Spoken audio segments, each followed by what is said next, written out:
Hello, नमस्ते बच्चों। और आज हम आपके बीच लेकर आए हैं कक्षा 5 8 ग्रेड पर्यावरण।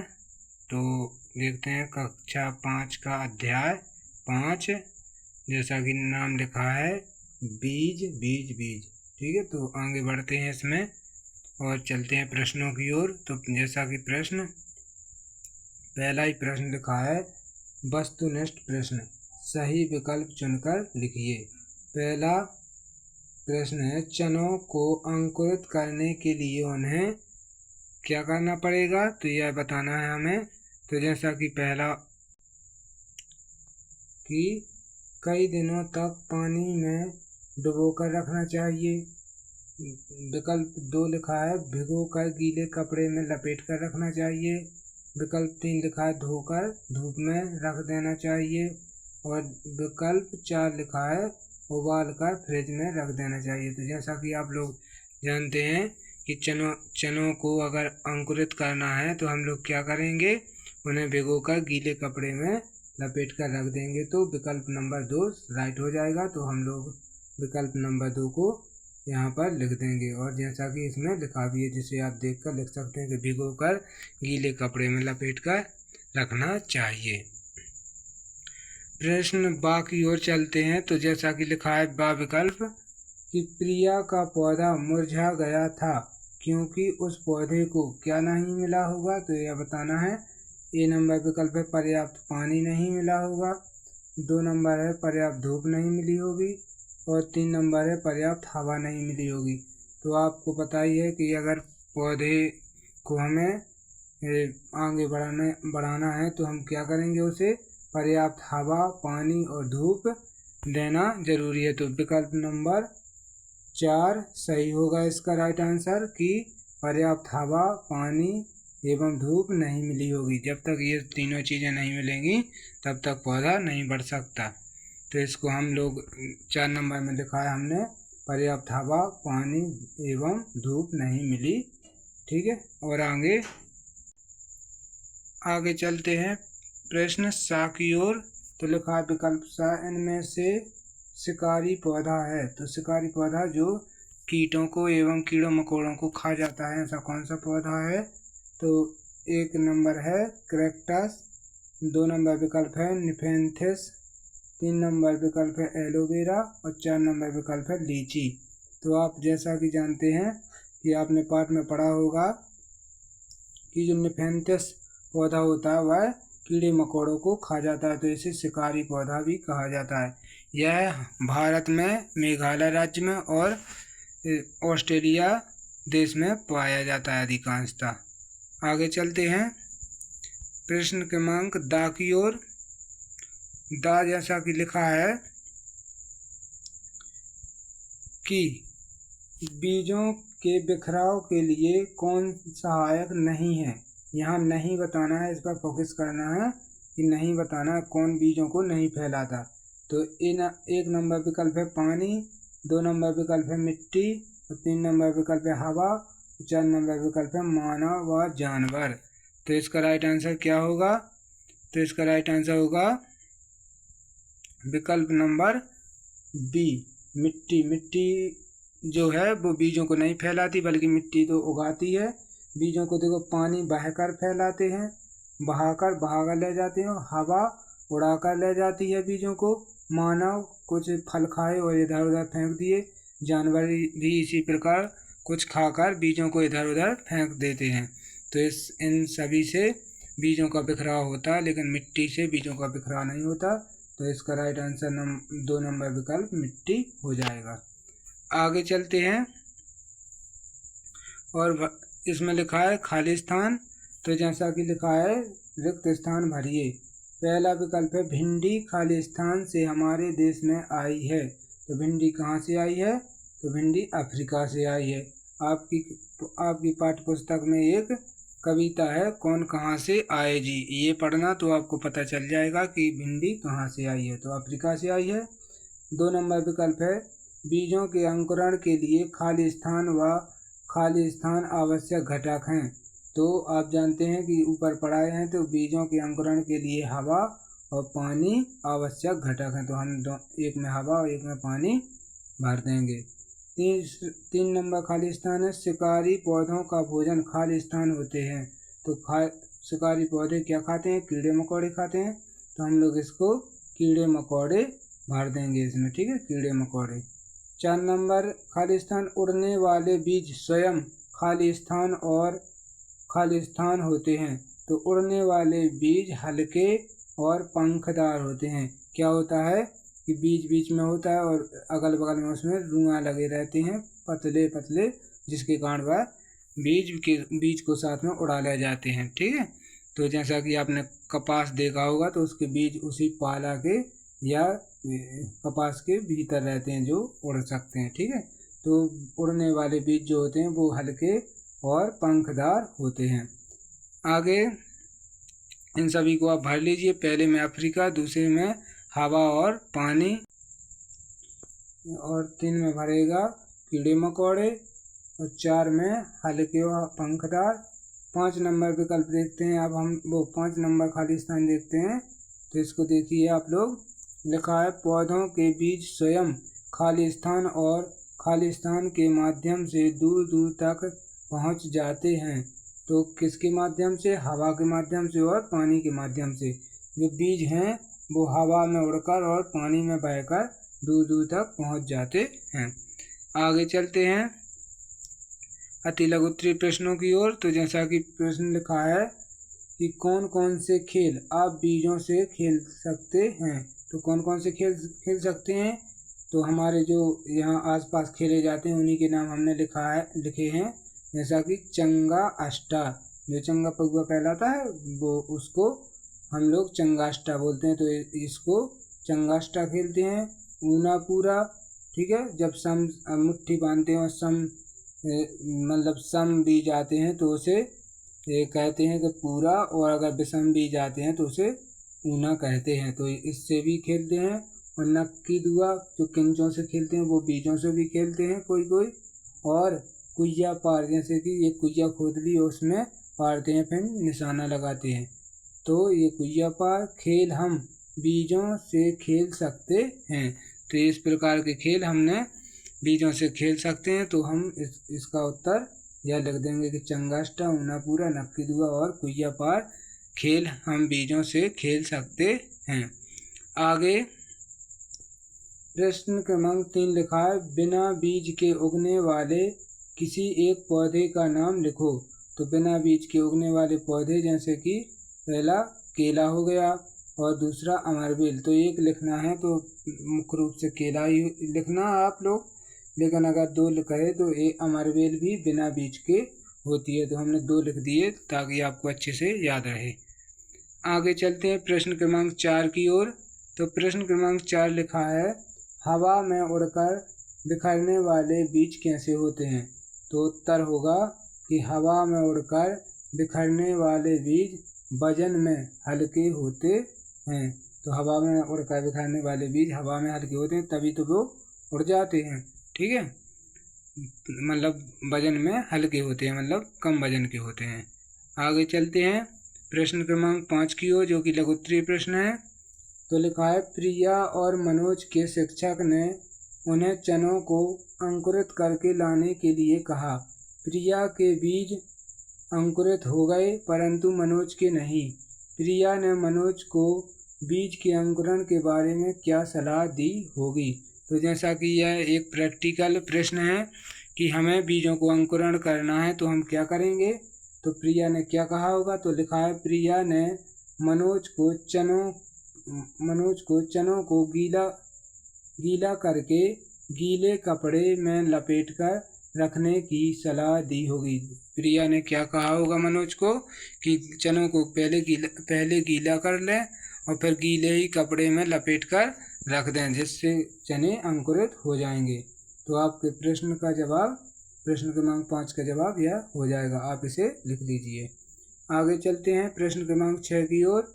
और प्रश्न क्रमांक 6 में सबसे पहले आप इसे देखिए ध्यान से।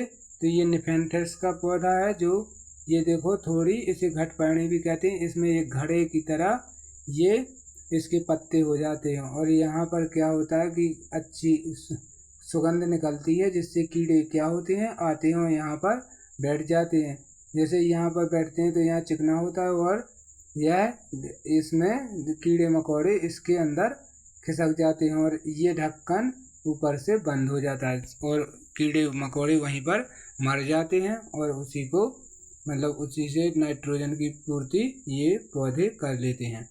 तो ये इसे देखकर आपको जवाब देने हैं। तो इसमें लिखा है प्रश्न क्रमांक 6, चित्र को देखकर दिए गए प्रश्नों के उत्तर लिखिए।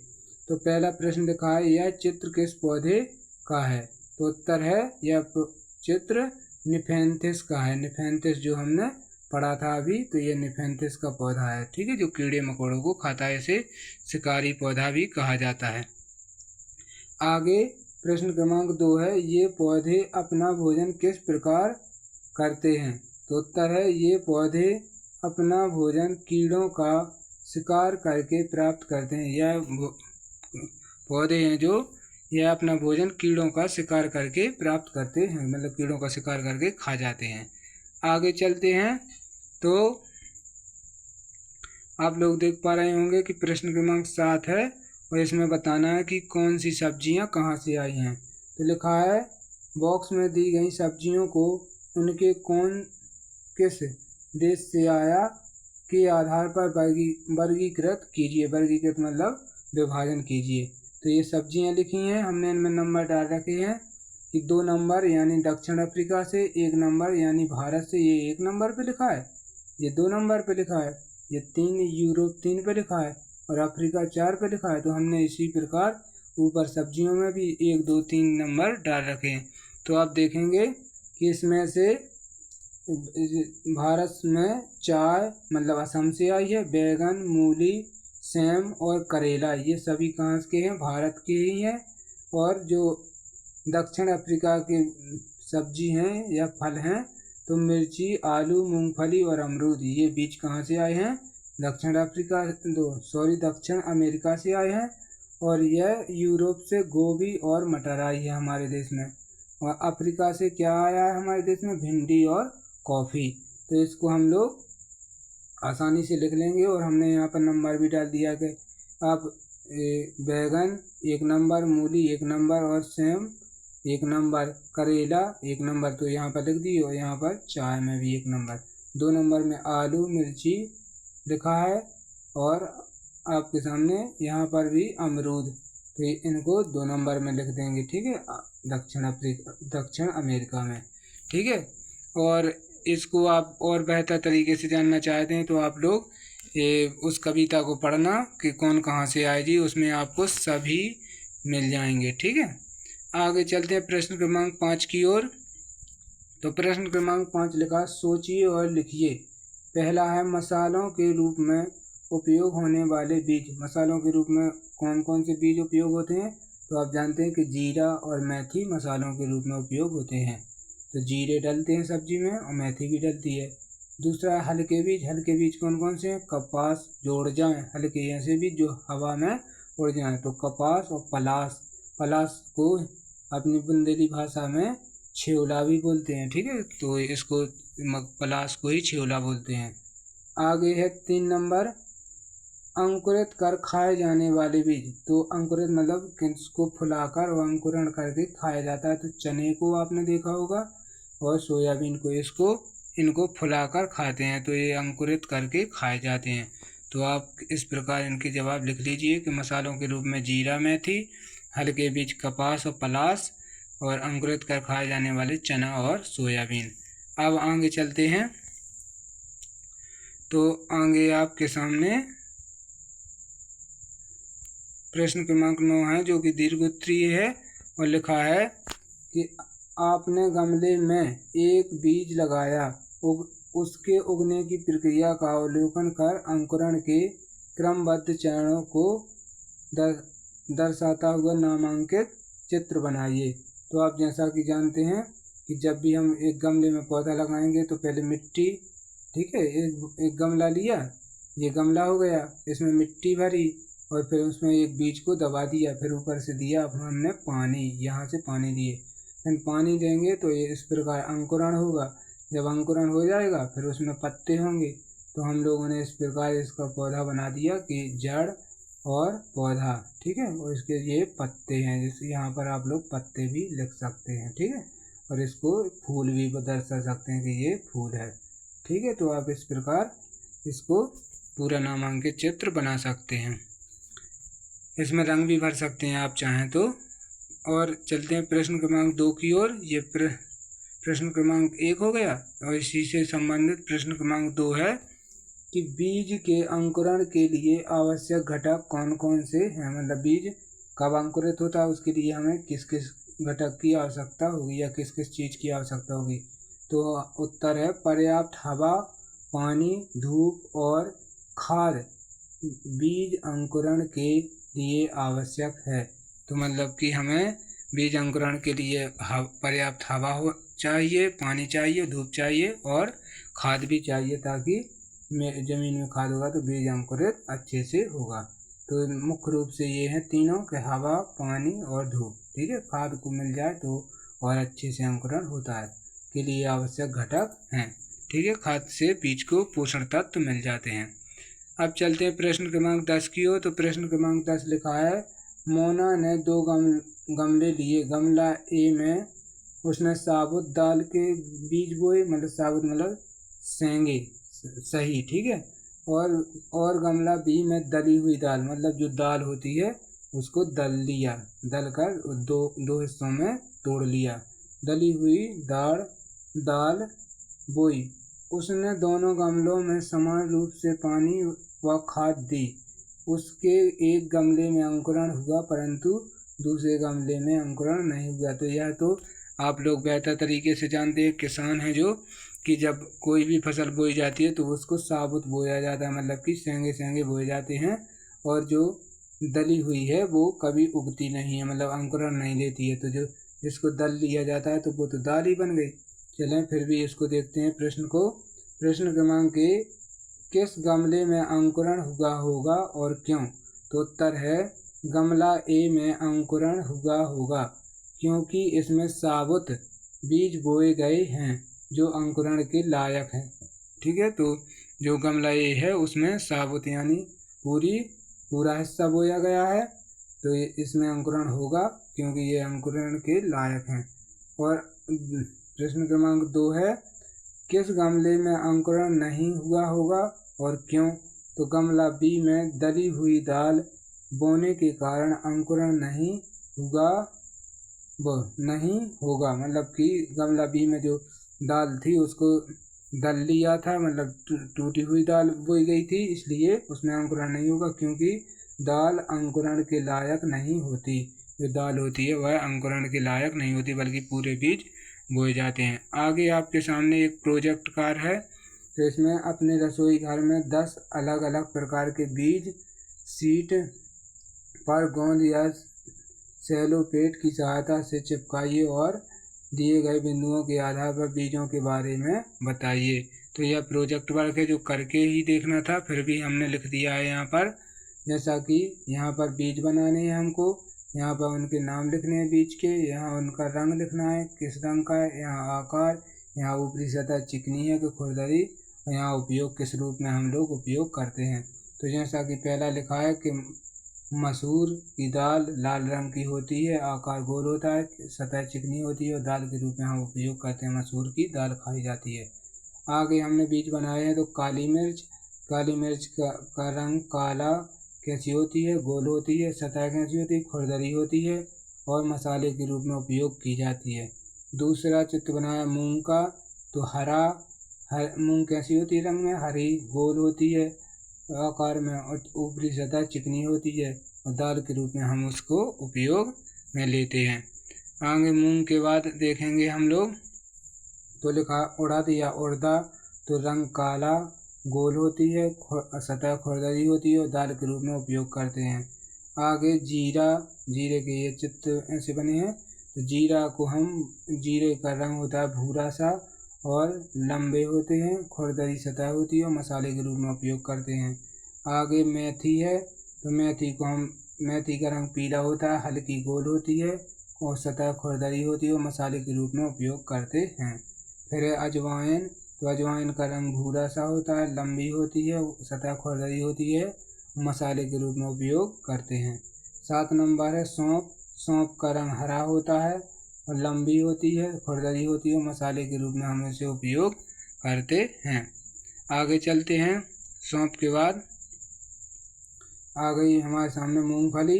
मूंगफली का रंग लाल होता है, आकार गोल, सतह चिकनी और खाने के रूप में या तेल के रूप में हम इसके उपयोग करते हैं, तेल निकालते हैं इससे। फिर है मटर। मटर का रंग हरा होता है, गोल होती है, सतह चिकनी होती है और सब्जी के रूप में उपयोग करते हैं। हरा मटर आपने सुना होगा कि मटर पनीर की सब्जी बनती है और मटर को दाल के रूप में भी उपयोग करते हैं। ठीक है। अगला बीज है तुअर। तुअर मीन्स राहर, इसे आप लोग राहर भी लिख सकते हैं। ठीक है, राहर। ठीक है। इसका रंग होता है भूरा।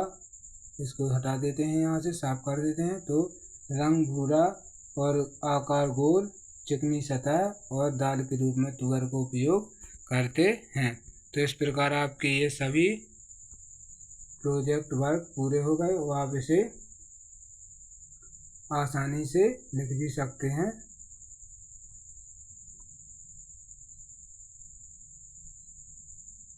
तो आप इसे देखकर और वीडियो को पॉज करके लिख लीजिए और अपने दोस्तों को वीडियो को शेयर भी कर सकते हैं ताकि उनकी भी 8th ग्रेड पुस्तक भर जाए। और चैनल को सब्सक्राइब जरूर कर लें ताकि आगे आने वाली वीडियो आपको प्राप्त हो सकें। जय हिंद, जय भारत।